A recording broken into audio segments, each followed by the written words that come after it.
a big notice board in the marketplace.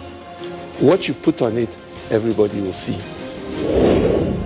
One major definition of integrity is that you should do the right thing even if nobody is looking at you. At what point do we as a people stand still and say, no, we no longer want money to become that thing that determines who we choose as leaders? We are 50% of the population, and I really feel that it would make a lot of difference, a big boost to our development if there were more women participating.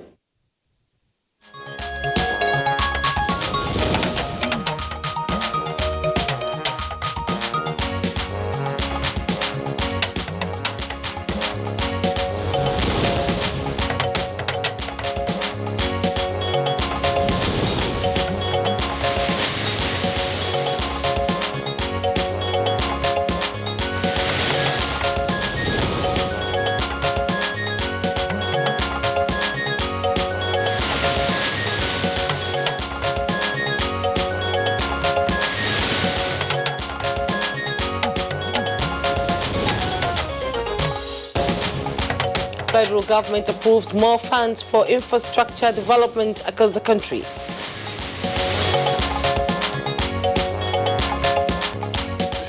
NNPC expresses readiness to reduce cost of crude oil production.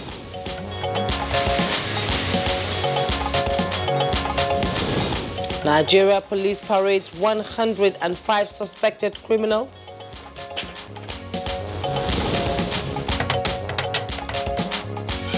And on Good Morning Nigeria today, we shall take on the second part of our conversation on taking the Almajiri off the streets.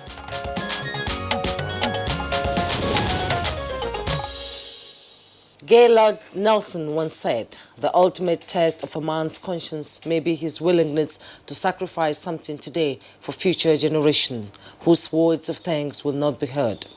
These words are begging to find expression in the world of the Almajiris today.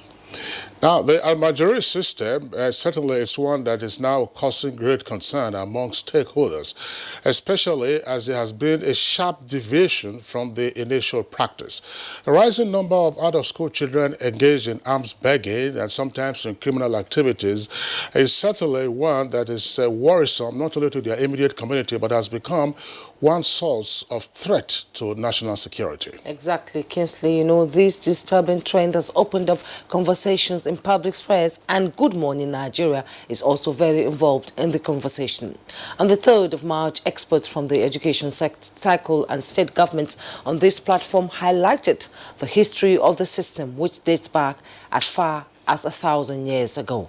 Well, actually, yeah, several centuries back. Now, the guests last week noted that the Almajiri system, which was established as an organized and comprehensive system of education for learning Islamic principles, values, jurisprudence, and theology, doesn't represent the current realities.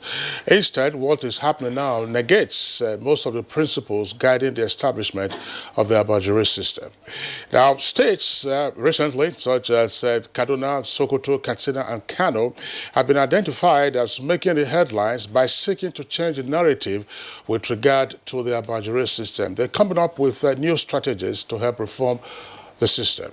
One of the guests on the program, the Special Advisor on Media to the Governor, Salihu Tanko Yakase, said in Kano State, for instance, apart from banning street begging and constituting a technical committee to remodel the Almajiri system of education in the state, the governor has gone on to establish an agency for the regulation of Almajiri schools. Now, the guest also indicated that the employment of some 8,000 new teachers for the purposes of teaching English, mathematics, and general studies following the free and compulsory primary and secondary education in the state would help in reducing drastically the numbers of the Almajiri on the streets. And quite presently, the attention of the National Assembly was drawn to this disturbing culture at Tuesday's plenary, as the Senate called on the federal government to upgrade the current Almajiri schools in the north and build more schools to accommodate all children of school age in northern Nigeria.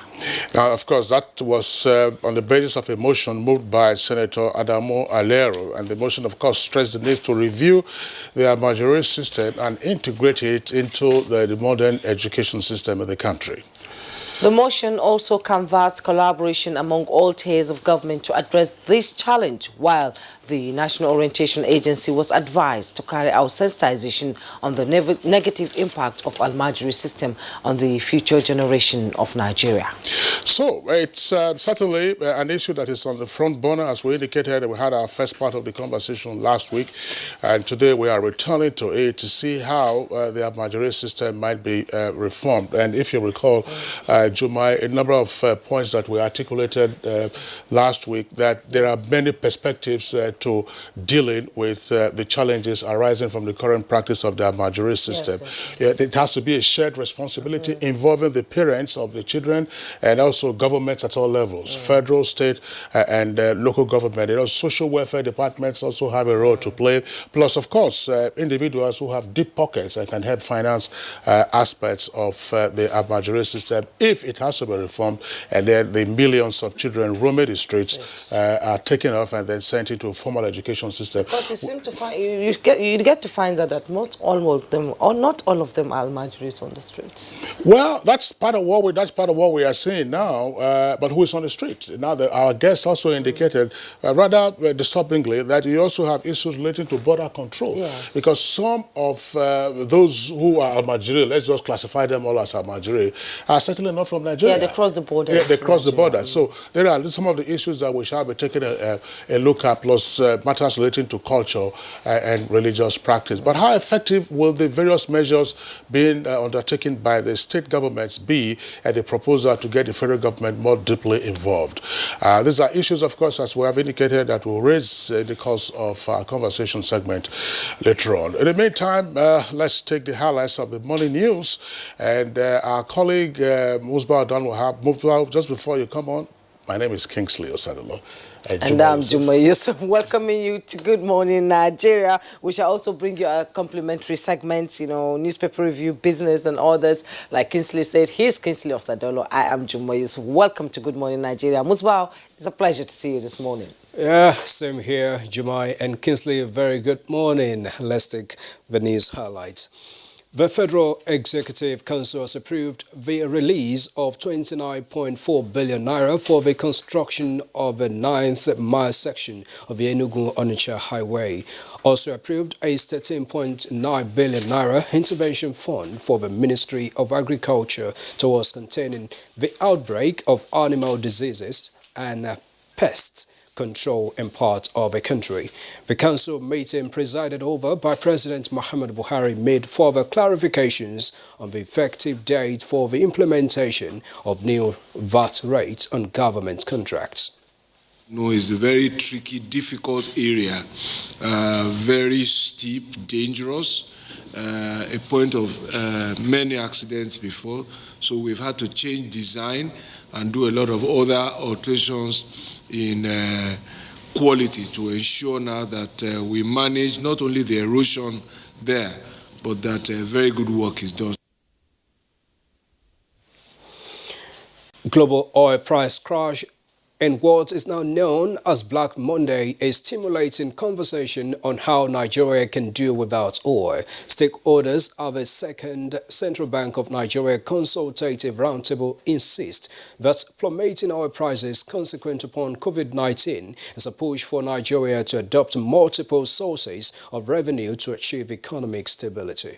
Everything and anything supported factories, firms, and creation of jobs in other countries, why we lost the jobs. But what is rational to do is to assume certain basic fundamentals, which is that this price will remain low.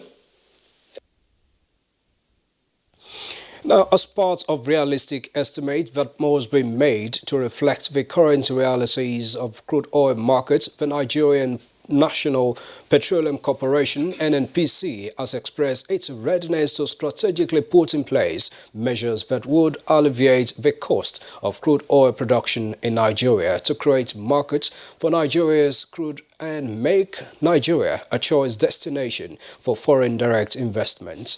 Group Managing Director of the NNPC, Malam Mele Kyari made this known at the Central Bank of Nigeria roundtable discussion in Abuja. Mele Kyari stated that at the moment the cost of crude oil production in the country was within the range of $15 to $17 per barrel, adding that some leaders in the industry such as Saudi Arabia's cost of production is between $4 to $5 per barrel. He said, due to the uncertainties of the global crude oil markets, countries that produce at the cheapest price would remain in the market, while jurisdictions with high cost of crude oil production would not be able to cope with the competing prices. He noted that due to the coronavirus pandemic, Nigeria has about 50 cargoes of crude oil that have not found landing, adding that this implies that there are no off-takers from them for now due to drop in demand. Sequel to the Senate receiving requests for the amendment of the Finance Act 2019 from President Muhammadu Buhari, the legislators have passed the bill at second reading. The amendment seeks to make clarifications on some provisions of the bill passed in November last year. Mr. President, distinguished colleagues, I believe that this bill is tailored to meet the critical needs of the country at this point of our democratic evolution. Very straightforward bill, and our committee on finance will do a lot of the nitty-gritties. And still at the National Assembly, victims of insurgency, militancy and other forms of abuses such as rape and molestation are more often than not separated and made to suffer some form of discrimination. The House of Representatives is working on a legislation that will provide protection to these groups of persons as it passes for second reading, a bill for an act to prohibit stigmatization towards upholding their fundamental rights and dignity. Says that no Nigerian should be discriminated against. The issue of discrimination as a victim of militancy or insurgency is not based on sex, is not based on ethnicity, is not based on religion. So Section 42, in my opinion, does not cover this particular discrimination. On the fight against crime, the intensive surveillance mounted by security agencies along the Kaduna-Abuja highway is yielding positive results. This was confirmed by a suspected kidnapper who confessed before Newsmen that they have run out of business. We are committed to cutting off the arms supply chain, disrupting them, recovering weapons, mopping up these weapons, and bringing the illicit traders on these weapons to book, in order also to weaken their capacity to commit some of the heinous crimes they are committing. Governor Abdullahi Umar Ganduje has presented appointment letters to the new Emir of Kano, Aminu Ado Bayero, and his successor at Bichi Emirates, Nasiru Ado Bayero. At a brief ceremony held in Kano, the governor enjoined the new emirs to justify the confidence reposed in them. Congratulate the emirs that have been presented with letters of engagement today, and indeed all other emirs that are here with us today. We have already informed you, your main duty is for service to your people and service to humanity. And that's a bit of the news this morning. Good Morning Nigeria will continue after this break, and we have a very serious topic at hand: how to take the Almajiris off the street.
Good day. Every day.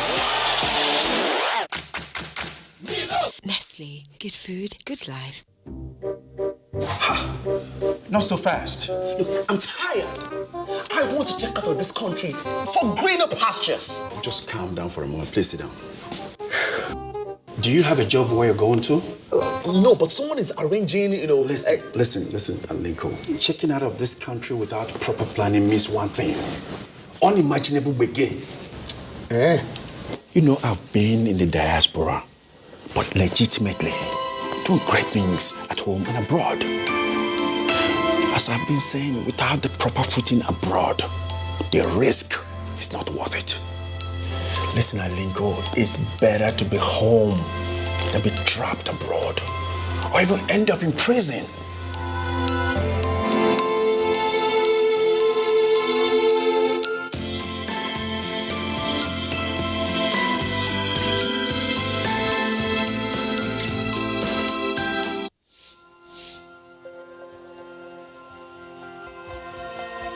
My name's Mr. Muftau Abiodun Balogun. We started this business 4 years ago, and this is the production outlet where we do about 4,000 to 5,000 birds per day. With the closure of the border recently, we've been experiencing massive surge in demand. Our sales per day now is going to be between 15 to 20,000 birds. We needed to expand all avenues because of the multiplier effect it's creating. And the most interesting thing about this closure is that many of my farmers today are farmers we recruited recently, and they are young graduates. What the government is doing will lead us right. And I can tell you, if the government sustains this thing, sky will not even be our limit.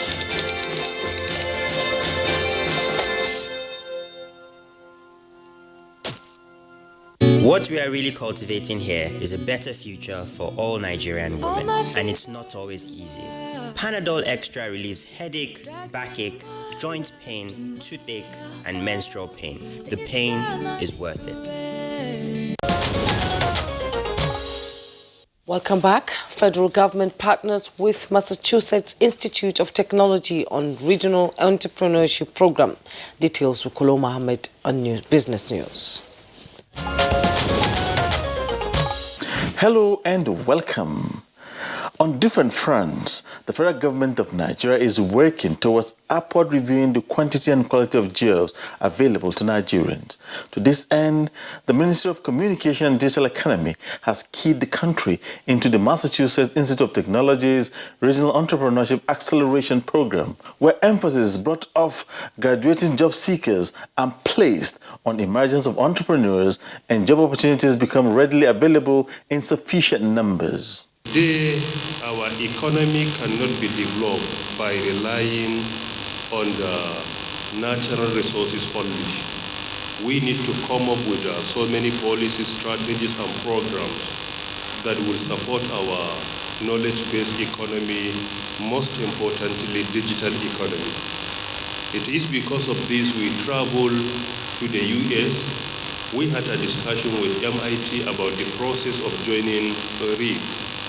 And as you all know, RIP, Regional Entrepreneurship Acceleration Program, has been very successful globally. And at a round table, the Central Bank of Nigeria conversed with critical stakeholders on the trail of going for growth 2.0 with a huge expectant overall multiplier effect on divergent sectors of the economy. And finally, activities on the floor of the Nigerian Stock Exchange for Wednesday returned negative sentiment. Let's now let you see how it went down.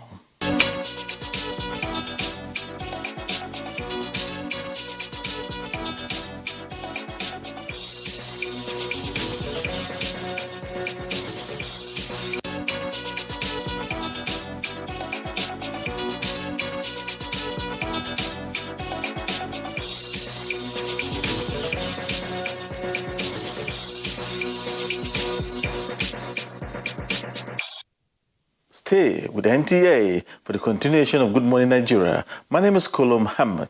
Be with you again soon.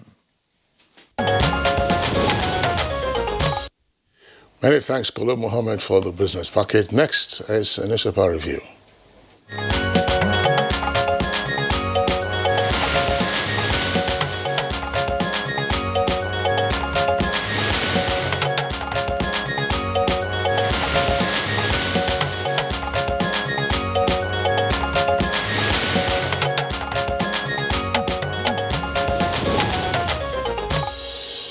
And our newspaper reviewer, Bayo Tiobi, is in the studio. Good morning, Bayo.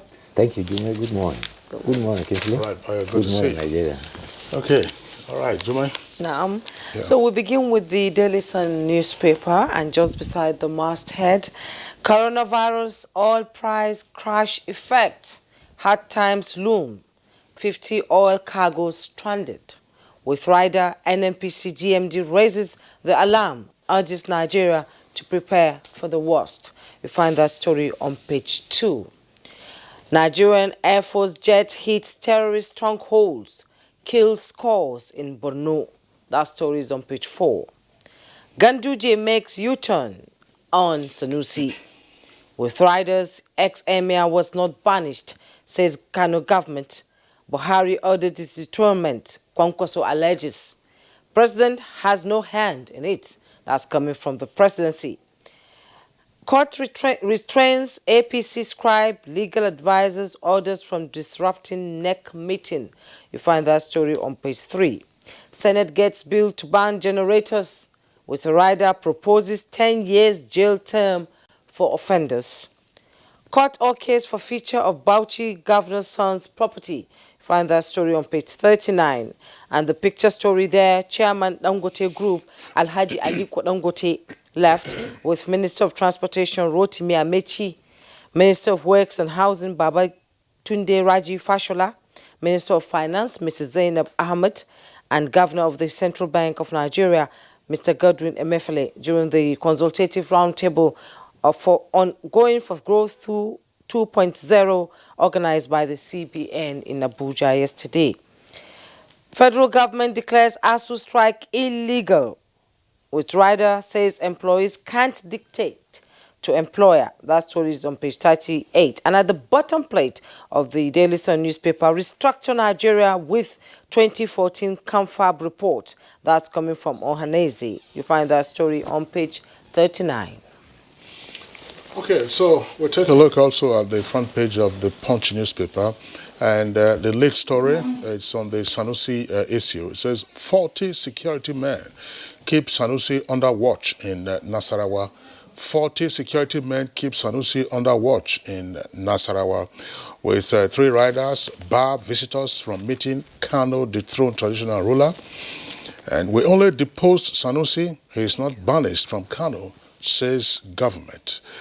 An ex-emir wouldn't have been removed if Buhari intervened. That's attributed to General Abdulsalami Abubakar, former head of state. Then, of course, you see some photographs there on the front page, again relating to the security situation in the country. It's some of the arms and ammunition seized from bandits. One, of course, on the left side is from the Rivers State Police Command, and then on the right side, the Special Anti-Robbery Squad in Abuja. All, of course, this were displayed yesterday, being Wednesday. And below that, let's take some headlines very quickly. Houses burnt in Benue, communal crisis. That's page 11. 4 abducted Ondo Poly graduates rescued in Katsina. That's page 10. Inyako pleads no case submission in 29 billion naira fraud case. Page 11. Guzo varsity student arrested for supplying bandits hard drugs. And Zamfara bandit killed. Police arrest 2 extorting 3 million naira. Court bars APC NWC, that's National Working Committee, from stopping Tuesday's NEC meeting. That's page 10. Back again to the top of the page of the Punch newspaper, above the nameplate now. It says, Reps suspend Buhari's $22.79 billion loan consideration indefinitely. That's on page 34. Expected petrol pump price drops to 114.53 naira per litre. I didn't collect 300 million naira and cars from APC Leon. That's according to former President Goodluck Jonathan. Dangote to begin crude oil production in July, page 32. And of course, 2 earpieces there beside the nameplate. Juma already read those ones from the Daily Sun newspaper, with federal government declaring the ASU strike illegal and withdrawal of service as corruption. And Senate seeking a 10-year jail term for those who import generators. Ayo. Okay. Well, let's start with the running story relating to the deposition of the Emir of Kano. The deposed Emir has arrived away in Nasarawa local government. The Emir of Awe, the chief of Azara, and the local government chairman of Awe were all at hand to receive their new guest. One of the wives of the deposed Emir and 3 of his children are said to have joined him at Awe. Lawyer to the deposed Emir, Abubakar Mahmoud, says that he has instructions to challenge the banishment of his principal in court. He addressed a press conference in Kano and said that he had not been asked to challenge the removal, but he has strict instructions, especially presented by the chief of staff to the deposed Emir, Munir Sanusi, that he challenge the legality of the banishment. He says that the council law of 2019 did not empower the Kano State Executive to banish the Emir. The secretary to the Kano State government has also said that the action they took to depose the Emir did not include banishment. That is what Sunday Sun, the Sun is reporting as making a U-turn. Meanwhile, the presidency also says that all insinuations that the President Muhammadu Buhari is involved in the dethronement of the Emir is untrue, malicious, and politically motivated. Senior Special Assistant to the President of Media and Publicity, Garba Shehu, says that the President does not have a history of intervening in affairs of states unless issues are related to have national consequences and they have impact of national security. He says constitutionally, the appointment and removal of Emir and other traditional leaders is strictly the jurisdiction of state governments. They have the powers, and the federal government cannot give instructions about how they conduct their affairs. President Muhammadu Buhari, on his part, has commended the people of Kano, and I pray that the will of Allah will be maintained. There are also reports that the possibility that the Aminu Ado Bayero may be presented with staff of office today. Meanwhile, there is a bill in the National Assembly proposing to prohibit the importation and sale and use of power generating sets, whether they are used by kerosene, diesel, or petrol. The bill was proposed by Senator Mohammed Bima from Niger State. The ban is to facilitate the development of power sector and also curb environmental pollution and associated deadly hazards. In the bill, following which has passed the first reading, it shall be an offense to import generating sets and also an infringement to knowingly sell generating sets. And if you are found liable, you are likely to be subjected to 10 years in correctional facility. The ban, according to the proposal of the bill, is to facilitate the development of power, exclude the use of generating sets and essential services. However, if you have to use generating sets, you are required to apply to the Minister of Power. And the Minister of Power, on his part, is supposed to report to the Federal Executive Council quarterly on such applications. Well, that is a big challenge now that is going on. It's a situation as if you have been beaten, but you have been stopped from crying. Apparently, we all know that there's challenge for power. Why do people use generating sets? It's because of the inadequacy of public power supply. Generating sets are usually supposed to be standby for power failure. These days, the generating sets function more than the public power sources. Therefore, the public power supply has become the standby for the generating sets. Well, Bayo, I mean, the intention of the bill is good, no doubt about that. But it's just the practical reality that we all face with regard to a power situation in the country. Quite clearly, I mean, the insinuation had been on for so long a time that you have the generating set mafia, that keep, according to the allegation, sabotaging public power supply so that their line of business, continues to thrive. So the more generators you have, the more inefficient you have public power supply, then of course it is business for them, plus the environmental hazards. that have been pointed out. I mean, we all inhale all kinds of fumes from generators, and I believe that also contributes to the depletion of the ozone layer and the warming of the earth, even though there's no formal calculation of that. But the major challenge that this will face is that we haven't seen a ramp up yet in the quality and quantity of public power supply.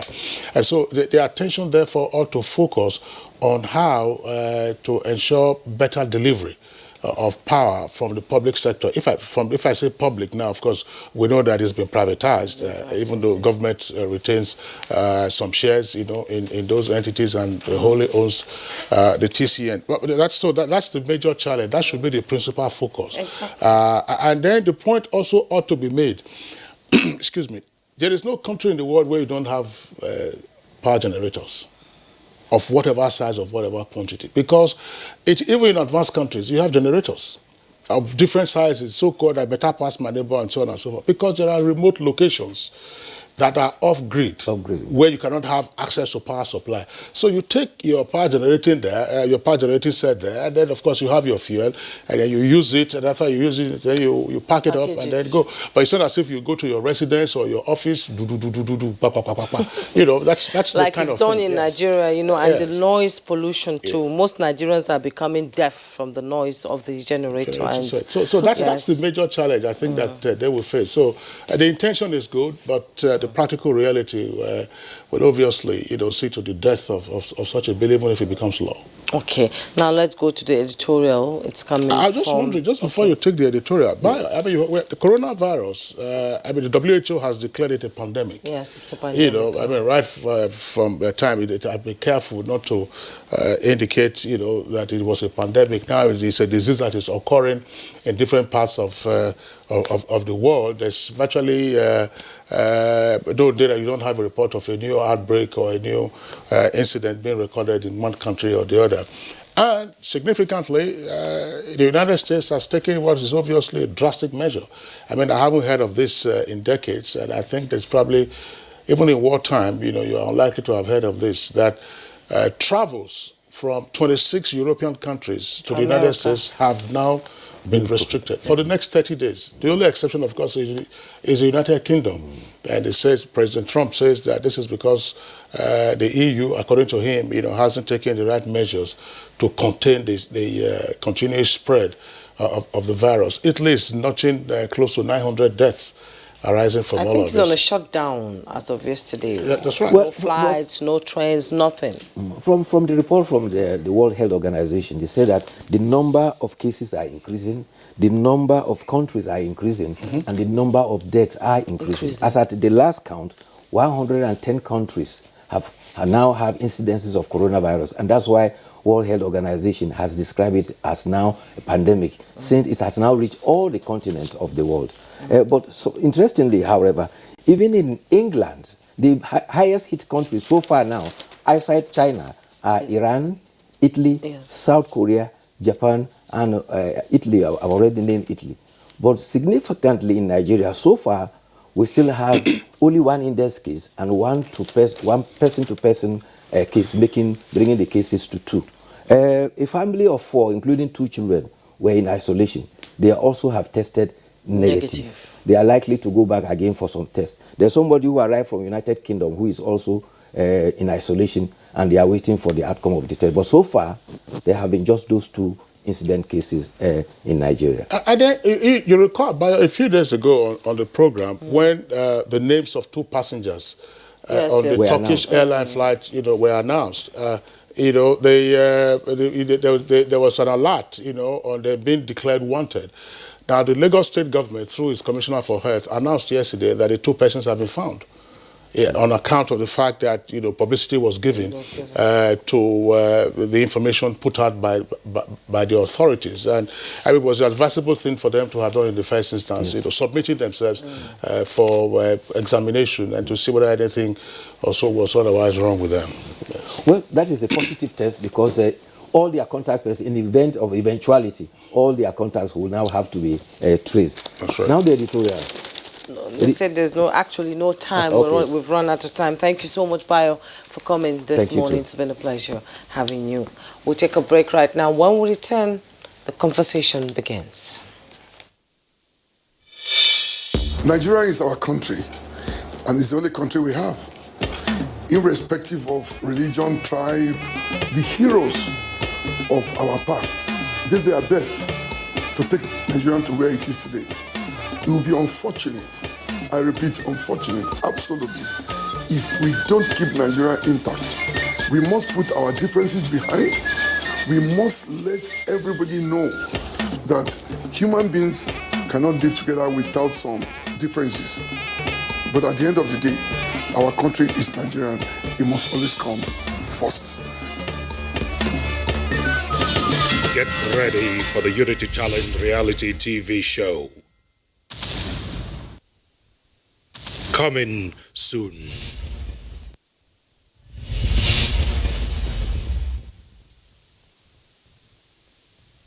Engineering skills and technology define the quality of television transmission output. Training and retraining of appropriate personnel on the management of modern equipment is therefore a key competition strategy in the dynamic television industry. NTA TV College, Jos, invites relevant desk officers to special engineering courses as follows. 1 week course on audio engineering, operations and maintenance. Date 20th to 24th April 2020. 1 week intensive course on electrical power, earthing, lighting, uninterrupted power supply UPS, inverter and solar system. Date 1st to 5th June 2020. 1 week intensive course on studio broadcast equipment and outside broadcast operation. Date 15th to 19th June 2020. 1 week course on new technologies, optical fiber, IP technologies, automation storage and wireless technology. Date 10th to 14th August 2020. The venue for all courses is NTA Television College, near Old Government House, Rayfield, Jos. Course fee 40,000 naira per participant. Accommodation inclusive. For more inquiries, please call 0803-314-4383 or 0806-980-9807. NTA TV College, Jos. Training you to be the best you want to be.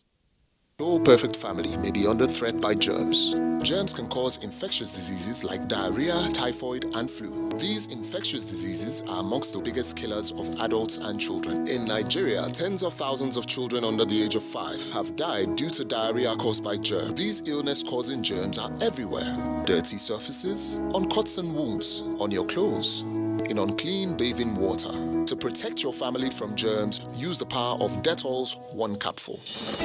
For surface cleaning, for first aid, for your laundry, in your bathing water, and to protect your family from up to 100 illness-causing germs. Introducing Dettol with aloe vera. Soothing aloe vera. The power of Dettol, which is soft on skin and hard on germs. Be Dettol Sure. We have a 30,364 individual, 6,437 household. Boko Haram ya koro mu daga garinmu wanda ake cewa Doron Baga. The government has done a lot of things. Some corporate bodies have also done a lot of things, but there's still a lot to be done.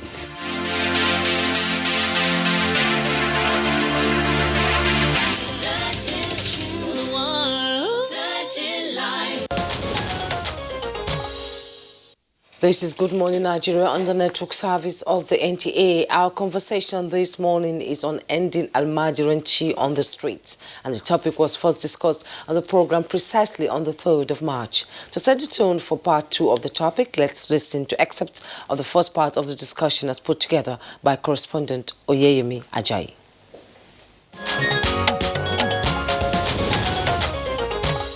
We have to have the stakeholders, and I think it has been mentioned, the parent has to be on board.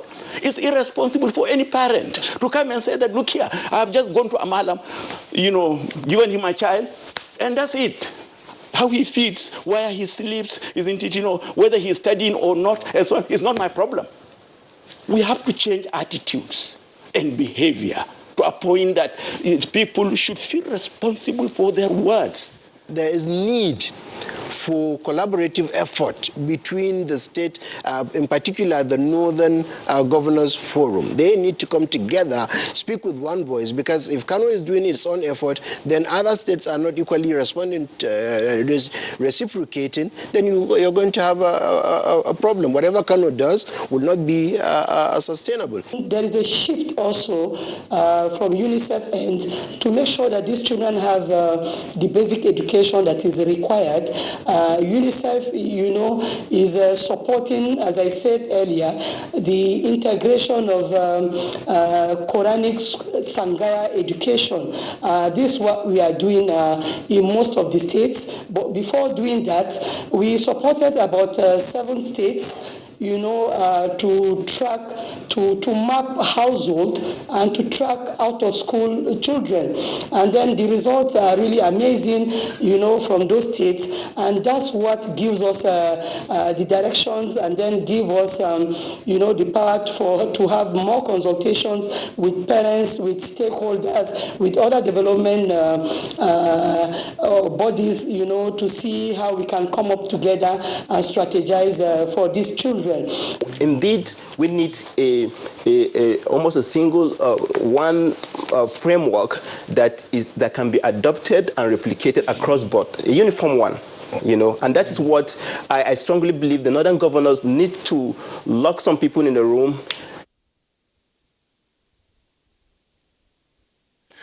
All right, lock some people in the room and then get them to think out what options will be best in the circumstance to help deal with the Almajiri phenomenon, which, of course, we are returning to again today. We have guests with us here in the studios and also from our network center in Kaduna, and another guest will be joining us via Skype from Gombe. From Gombe. Now, let's welcome His Excellency, distinguished senator and former governor of Kano State, and also former minister of education of the Federal Republic, Ibrahim Shekarau. Pleasure to have you with us. Thank you very much. Thank you. Also here with us, Nuruddin Lemu is director of research